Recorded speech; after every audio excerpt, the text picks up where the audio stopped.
Don Tolman, thank you very much for your time. Thank you. I had the great privilege of listening to you talk yesterday, and you mentioned a number of things. One of the things you mentioned is you give meaning to words, or you explain meanings to words. You know, it really comes down, for me, I guess what scholars of the past was one of their passions, or philology, meaning love of words. And there's no doubt that the human mind works in pictures. It works in pictures. If we can't get a picture of a thought in our mind, we're pretty much thoughtless. And ancient observers, the scholars, those who look and watch and see, they were the geniuses. And every child was born with that natural gift. And so they looked at and they studied, are there things that we can look at and study and help one another to speed up and escalate the cognitive process for purposes of thought and reflection and pondering and invention and creativity, and to bless each other's lives in that genius creative process. And they realized that we have to be able to communicate with one another the pictures that we're having. Otherwise, we can't share. And so they realized that the way speech developed is that at first it was a body language, and reading and seeing each other's faces and body movements, and then forming words to express, what we're seeing and what we're feeling about that. And then seeing plants and what we're seeing and what we're feeling. And they observed everything right down to detail.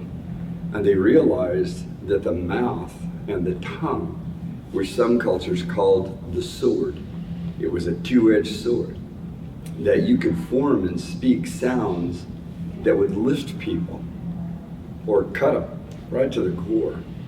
And they noticed the tongue in the positions that it would be in the mouth. And they realized that they could form 10 sounds, 10. And they gave names to those 10 sounds. Then you can make a multiplicity of sounds by blending parts of those 10 together. For instance, if someone says T and D, and you make those sounds with your mouth, T, D, and even the sound of TH, T, D, the tongue is in the exact same position. So at one period they called those diphthongs, and there's a history behind why they did that. For instance, a retroflex is the R sound, and the tongue curls back, R, pushes back. And so as they began to form words, they realized they are geometric patterns to all material form. And they wanted to honor the nature of the thing that they were calling by assigning the sounds to it that would represent its nature. Today we call them nouns, which is name. And a lot of things in today's world, because this is no longer taught, are misnamed. I even run into people that know they're misnamed, that their parents didn't give them the name that resonates and speaks of the nature that they are. And it's very crushing to me when people don't have the sovereignty and independence and freedom to be themselves. And I'm always saying, be yourself, because everyone else is taken. I've been saying that for 40 years, and I think more and more people are realizing that's what they used to do. And if you love your name, awesome. And the way that they looked at words and sounds, and even Pythagoras, he thought of these things with other scholars around him. And as they put together the Pythagorean Academy, they realized, oh my gosh, everything has a sound that it resonates. And if we can identify those sounds and speak it and communicate it to one another, it's going to take things to another level. And eventually they realized that there were rocks out in the space, sky area that wandered, and planet means wanderer. And so they began to really look at and study the night skies and to name the ones they knew were part of our own system. And they named 13 of those planets, gave them all names, and then they realized, wow, in the harmonics of material form, every one of those planets have a sound that they make. And they assigned G flat F sharp, for instance, to the Earth. And now NASA has gone out into space, recorded the sound that the Earth actually indeed does make, and it's G flat F sharp. And so they realized that the harmonics in the music of the spheres, if a planet changes up its note, it could explode and go to pieces. And bringing that back to us, they realized that there are natures within us that has those same notes of frequency. And so they would take the names of each other and even children not even yet born, and they would intuitively feel a name for that baby, and they would put their hands on the mother's belly and they would tone or hum the notes of the baby's name. Even Beethoven, in his Ode to Joy, is actually his name put to music.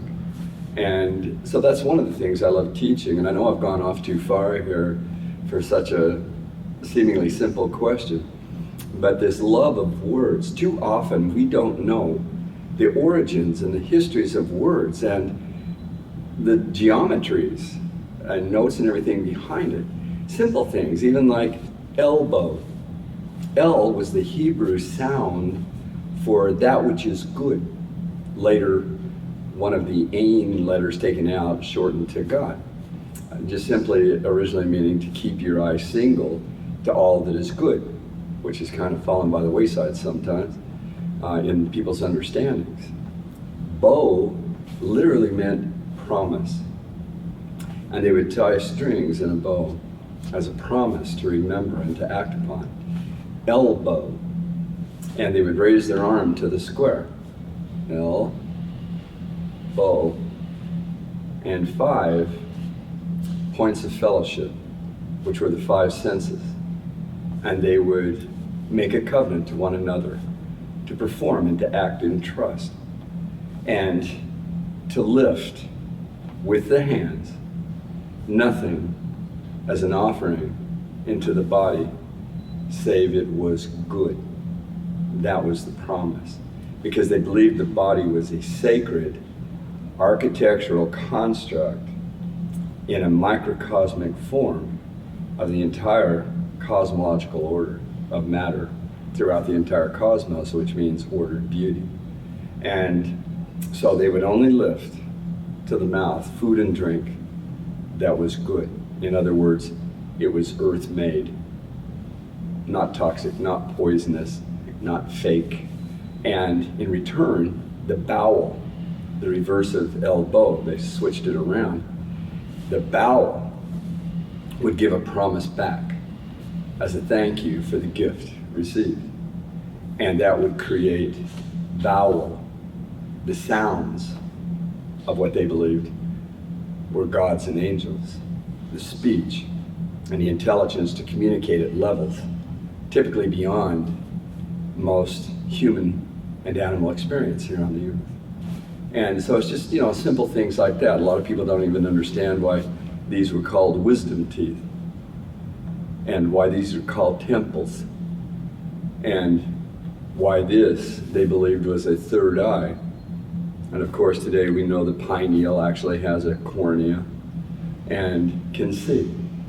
It can see things that these eyes cannot see. The Greeks called this the president, which means first sight.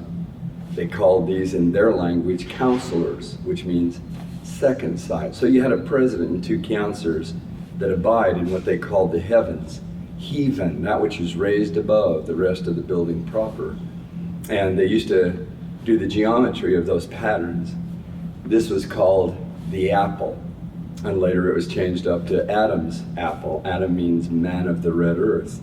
And a lot of people don't even get into the history of why this came about, but they would draw a line of wisdom going up to the always seeing eye. And then they would draw a line from temple to temple going down to the Adam's apple.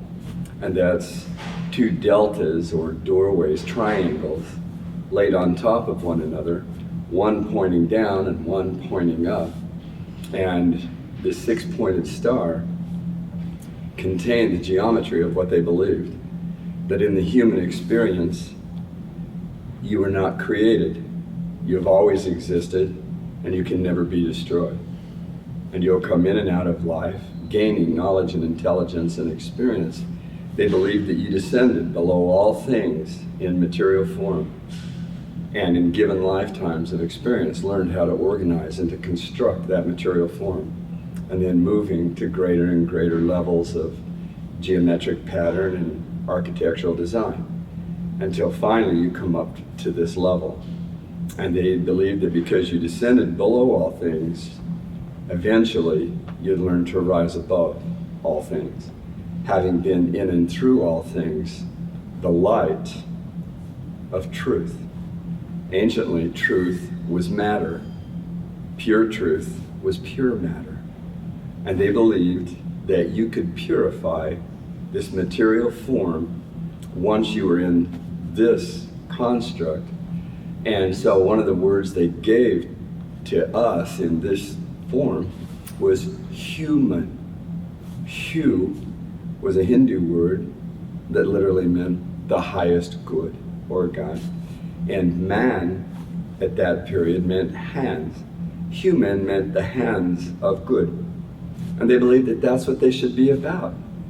Only good, that it would bring pleasure and enlightenment and a deepening of understandings and an increase of the vocabularium that could be spoken to communicate ideas to one another, and that we could serve one another in a spirit of love. Speak the words, but have an understanding of those words, where they came from, why they exist, why you speak them the way you do. And so some of the most sacred sounds were the vowel sounds, the sounds of the gods and angels, because they didn't block spirit or breath. Spirit means breath or to breathe.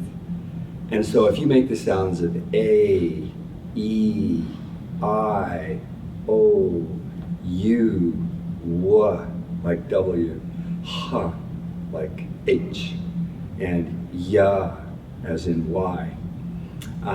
Those 8 sounds that have the same position of the tongue. And there were 10 positions of the tongue. But that position made 8 sounds. 8 was a symbol of perpetual, meaning not blocked. A, E, I, U, W, H, Ya does not block breath. And so they were considered the most sacred sounds. So in a lot of the ancient cultures, the most sacred names of the gods and goddesses only contained vowels. For instance, one culture called it Yahweh.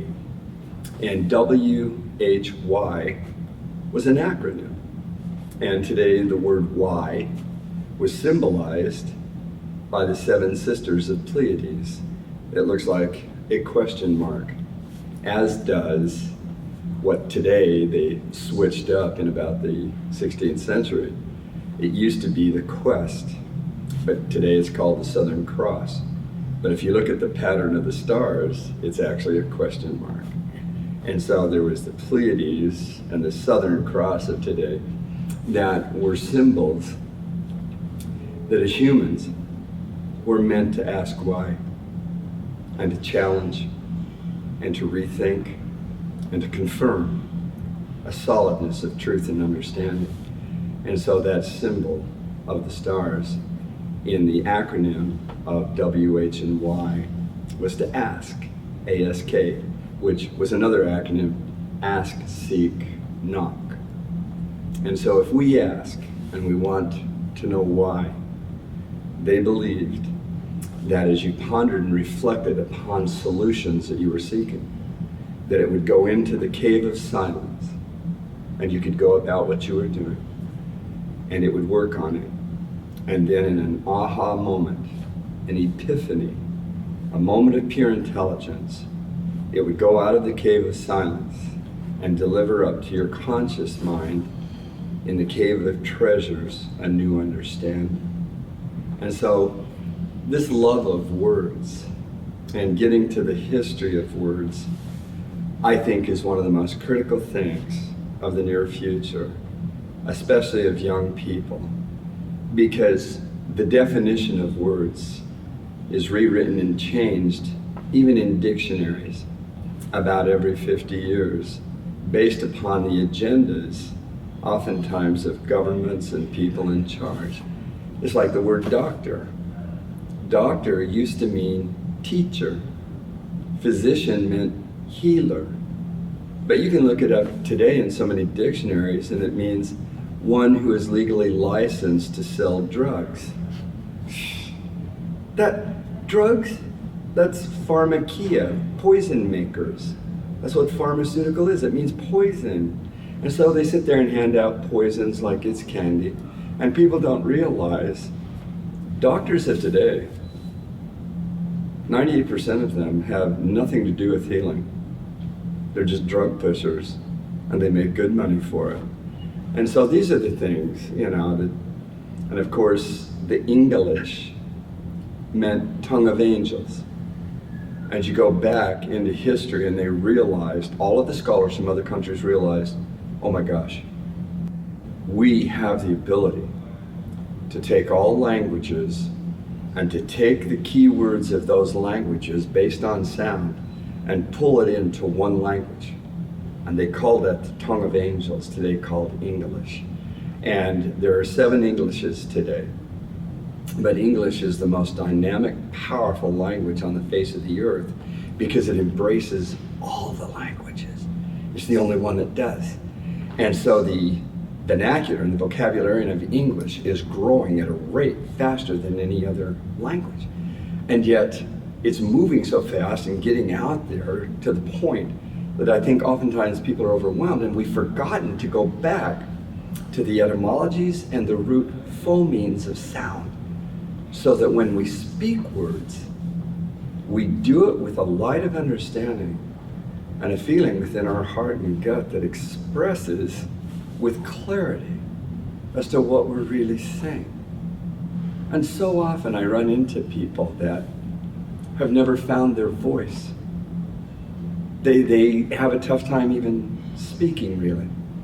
And when they do speak, it doesn't even exude or project any feeling. And you watch these people and you're around them, and they're not there. They're not fully them. And that, I think, is mostly because of factory schooling and the way they're trained to just chant, memorize pre-selected answers, to stick in blanks on exams, and they're told it's the correct answer. And because we're children and so trusting, we believe it, and we forget how to challenge, how to question, and to have that fire within us to be ourselves.